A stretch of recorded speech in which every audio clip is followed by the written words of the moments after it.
중국의 역사 왜곡이 갈수록 태산입니다. 우선 팩트를 간단히 정리해보면 이렇습니다. 중국 최대 포털 사이트 바이두는 윤동주 시인의 국적을 중국어로, 민족을 조선족으로 표기하고 있죠.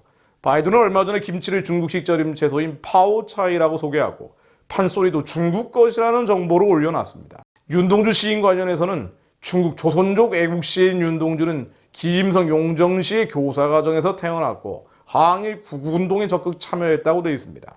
여기서 말하는 애국, 그 나라는 당연히 중국을 가리킵니다.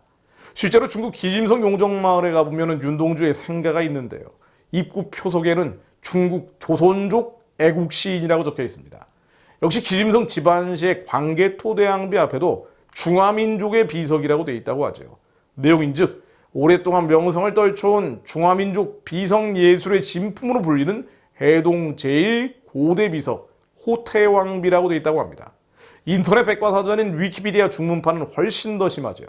조선족 소개 페이지에는 윤동주 시인은 물론 세종대왕, 박정희 대통령 등 역사적 인물을 비롯해서 김연아, 이영애, 반기문 전 유엔 사무총장, 한국 최초 우주비행 참가자인 이소연 씨 등이 조선족 국적으로 표기되어 있습니다. 위키피디아는 일정한 통제하에 네티즌 누구나 작성과 편집이 가능합니다만 아예 대한민국을 조선시대 속국처럼 보는 중국인들의 정신세계를 보여주는 것이라고 볼 수 있습니다.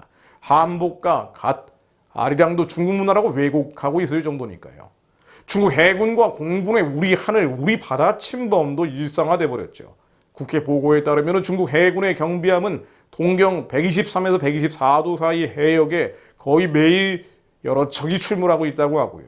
중국군 해상 초계기가 역시 같은 지역에 매일 여러 차례 비행한다고 합니다. 동경 124도 인근 해역은 국제법상 공해입니다. 퍼블릭스입니다. 그런데 중국은 이것을 자신들의 해상작전구역으로 일방적으로 선포하고 도발하고 있죠. 지난달에는 중국군 경비함이 백령도 40km 앞까지 몰려와서 위협을 하더니 지난 2월 9일에는 스파이 군함이라고 하죠. 정보함이 다시 동경 124도를 넘어서 들어왔습니다. 그런데 이 묘한 시기에 중국 공산당 기관지 인민일보의 유튜브 채널인 인민망에 희한한 영상들이 게재됐습니다. 정세균 국무총리를 비롯해서 박병서 국회의장, 이재명 경기지사, 양승조 충남지사, 박영선 전 장관, 고민정 의원 등 소위 진보좌파 계열의 정치인이 중국 인민들에게 인사하는 영상들입니다. 물론 박근혜 전 대통령도 2015년 1월 3일 인민망을 통해서 중국 네티즌들에게 새해 인사를 전했고요. 2019년 2월 일본의 아베 전 총리도 서툰 말로 설을 잘 쇠라고 말한 바가 있습니다. 당시 도널드 트럼프 미국 대통령이나 쥐스텐 캐나다 총리 등도 중국의 신년 축하 인사에 동참을 했죠. 그러나 한국을 속국시하는 이런 야만적인 분위기에서 마치 황제에게 인사하는 변방의 영주처럼 영 떨떠름하기만 합니다. 그나마 조선시대 중국 명나라 왕제에게 제사를 지내던 만동묘나 대보단을 두지 않은 것이 다행이라면 다행입니다만 관념적 명분론에 빠져서 사대하던 과거 조선으로 회귀하는 것 같은 모습들입니다. 하나같이 기독교 정신이 약해진 결과들이죠. 이런 한국이 중국의 후견 아래에 있는 북한 체제를 평화적으로 해체하는 것이 가능하겠는가? 중국 공산주의 신을 깨고 복음과 자유를 북진시키는 것이 가능하겠는가? 마치 꿈 같은 얘기처럼 들리기도 합니다. 그러나 뒤집어서 말하면 그만큼 한국은 예수 없이는 살 수 없는 나라라는 것을 의미합니다. 또한 그것을 깨달았던 이들이 있다는 것이 우리에게 소망을 줍니다. 건국의 아버지들은 이것을 너무나 잘 알고 있었죠. 이제 35년 나라 없는 서름을 겪어봤기 때문입니다. 광복 직후인 1945년 11월 27일 서울 정동 제1교회에서 기독교 조선남부대회라는 행사가 열렸습니다. 이때 이승만 박사는 새로운 국가를 건설해야 하는데 기초 없는 집을 세우지 말자면서 곧 만세반석 되시는 그리스도 위에 이 나라를 세워야 한다고 했습니다. 그리스도가 없다면 기초가 없어지고 무너질 수밖에 없는 나라, 그 나라가 바로 대한민국이라는 것을 알고 있었다는 것이죠. 해방정국에서는 노선이 갈라집니다만 김구 선생 역시 건국과 건교, 즉 나라를 세우고 교회를 세우는 것을 동시에 해야 한다면서 경찰서 10개를 세우지 말고 교회 하나를 세우라고 했습니다. 김규식 선생은 불가침의 강국을 만드는 것이 우리 힘으로 되는 것이 아니라 하나님의 힘으로 된다고 했습니다. 하나님만이 침략받지 않는 강대국을 만들어 주실 것이라고 선포한 것이죠. 우리의 아버지, 또 그 아버지 세대는 예수 그리스도만이 나라의 기초임을 믿었습니다.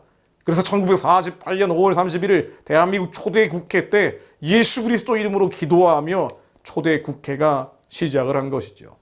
그 믿음이 있었기에 예수 그리스도만이 이 나라의 기초고 반석이심을 믿었기에 극적인 교회의 성장을 이뤘고 그 결과 70여 년간 한강의 기적도 만들어낸 것입니다. 사실은 하나님이 만들어주신 것이죠. 적어도 90년대까지만 해도 중국은 한국에 한참 못 미치는 나라였습니다.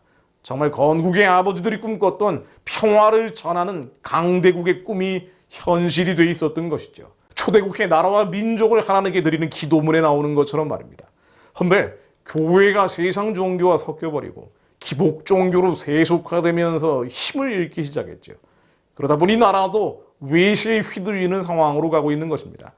뒤집어 말하면 오직 예수의 정신이 회복될 때, 우리 건국의 아버지들의 그 정신이 되살아날 때, 교회라는 교회들이 일어날 때 한강의 기적이 다시 한번 일어날 것이고 이것이 대동강의 기적이 돼서 대륙으로 초원으로 뻗어가게 된다는 것을 뜻할 것입니다. 중국의 변방이 아니라 통일한국이 중국 구원의 열쇠가 되는 일이 벌어질 것입니다. 고린도서 12장 9절로 내게 이르시기를 내 은혜가 내게 족하도다. 이는 내 능력이 약한 데서 온전하여 짐이라 하시니라. 이러므로 도리어 크게 기뻐함으로 나의 여러 약한 것들에 대하여 자랑하리니 이는 그리스도의 능력으로 내게 머물게 하려 함이라. 그러므로 내가 그리스도를 위하여 약한 것들과 능욕과 궁핍과 핍박과 곤란을 기뻐하노니 이는 내가 약한 그때 곧 강함이니라. 한국은 타고난 강대국의 조건은 단 한 가지도 없습니다. 태어나기를 약한 나라로 태어났죠. 그러나 이 약한 것으로 인해서 우리의 믿음의 선진들은 그리스도의 능력이 한국에 머물 수 있도록 부르짖었습니다. 기도회를 했다 하면 구국기도예요. 기도원을 열었다 하면 구국기도원이었죠. 그 약한 것과 능욕과 궁핍과 핍박과 곤란을 기뻐했습니다. 이 나라는 약할 수밖에 없기에 그때 예수 그리스도 이름으로 강해질 수 있었던 것입니다. 주님은 또한 그날을 위해 5,000년 수많은 외침과 질곡 속에서도 이 민족을 지켜주셨을 것입니다. 하나님께 기도합니다. 하나님, 우리의 다음 세대들이 어렵고 힘들고 괴롭다고 느끼는 이 현실 앞에서 현실이 짓눌려 세상과 타협하지 않게 하옵소서. 여론에 휘둘리지 않게 하옵소서. 오직 예수만을 믿는다는 고백으로 그 약한 것과 능욕과 궁핍과 핍박과 곤란이 있다 하더라도 예수 그리스도 이름으로 강해지는 자들이 되게 하시고 그 고백을 통해 기적을 체험하게 하옵소서. 누구든지 주의 이름을 부르는 자는 구원을 받으리라는 주님의 말씀처럼 순간순간 구원이 필요한 저희로 주의 이름을 부르게 하시고 주님이 우리를 구원하셨음을 믿음으로 고백하게 하옵소서. 예수 그리스도 이름으로 믿습니다. 고백하게 하옵소서. 순간순간 믿습니다. 주님 믿습니다라고 고백하게 하옵소서. 주께서 하늘을 가르고 북한에 가련한 자들을 구원하실 것을 믿습니다. 거룩한 통일한국의 비전을 이루어주실 것을 믿습니다. 우리 인생의 기적을 만들어주시고 변화되지 않는 우리의 모든 죄성들 다 깨뜨려 주시며 모든 달라지지 않는 기도의 제목들 또한 응답해 주실 것을 믿습니다. 응답되지 않을 때 예수 그리스도 이름으로 주님 믿습니다라고 고백하는 자들이 되게 하옵소서. 그렇게 기적을 체험하는 자들이 모여 나라와 민족을 향한 하나님의 기적이 이루어지도록 기도하게 하옵소서. 예수 그리스도 이름으로 기도했습니다. 아멘.